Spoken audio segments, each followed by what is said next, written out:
अभी अब हमारे पास है ये आईसीपी मॉनिटर। आईसीपी मॉनिटर को हम सेट कैसे कर सकते हैं, इसकी क्या क्या सेटिंग है वो हम आपको बता देंगे। यहाँ पे हम आगे मेन मेनू पे, हमारे पास ये शो कर रहा है कि मिलीमीटर ऑफ मर्करी कितना सेट है, और यहाँ पे ये टाइम आवर के हिसाब से कि सेकंड्स के हिसाब से ये वेव फॉर्म बनती जा रही है।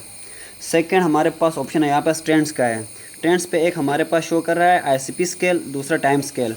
आईसीपी स्केल को हम प्रेस करेंगे तो मीन्स टाइम का ड्यूरेशन आता जाएगा 0, 20, 40 एंड सो ऑन। फर्दर आप क्लिक करोगे तो हमारे पास ये 0 से 50, 50 से 100, 100 से 150 कि ये हमारे पास आईसीपी का स्केल बढ़ाता हुआ नज़र आएगा।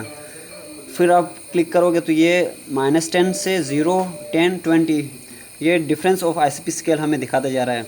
अब इसको हम रखेंगे इस स्केल पे नॉर्मल, क्योंकि हमें चाहिए रिक्वायर्ड स्केल इतनी होती है, क्योंकि 30, 50 तक हमारे पास ये शो कर रहा है स्केल पे।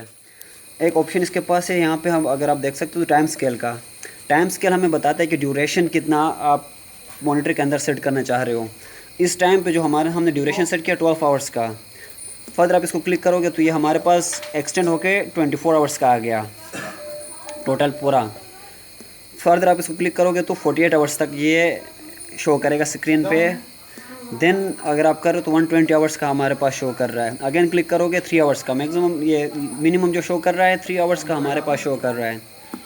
अलार्म्स पे जब हम क्लिक करते तो हमारे पास अलार्म ऑन का ऑप्शन शो हो रहा है, जिस पे आगे लिखा हुआ है हाई आईसीपी अलार्म लिमिट, कि वो लिमिट जब उससे ऊपर जब आईसीपी पेशेंट की जाएगी तो वो बीप करेगा, अलार्म शो करेगा।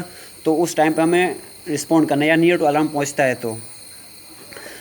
नेक्स्ट ऑप्शन हमारे पास आता है और अलार्म्स के बारे में एक चीज़ और, कि जिस पे ये अलार्म हमारे पास प्राइमरी टीम या फिजिशियन हमें बता देता है कि कितनी इसको सेट करनी है। उस हिसाब से हमें इस ऑप्शन पे रखना है, ऐसा नहीं कि खुद से अप डाउन करना है। एक लास्ट ऑप्शन हमारे पास आता है सेटिंग का। सेटिंग में हम टाइम और डेट सेट कर सकते हैं ताकि हमें पता चले कि अकॉर्डिंगली टाइम के हिसाब से ये सेट है कि नहीं।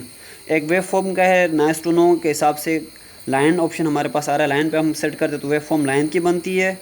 अगर वहाँ पे आप फिल वाला फिल करते हो तो आपके पास वेव फॉर्म फिल वाली आती है। तो दैट्स ऑल।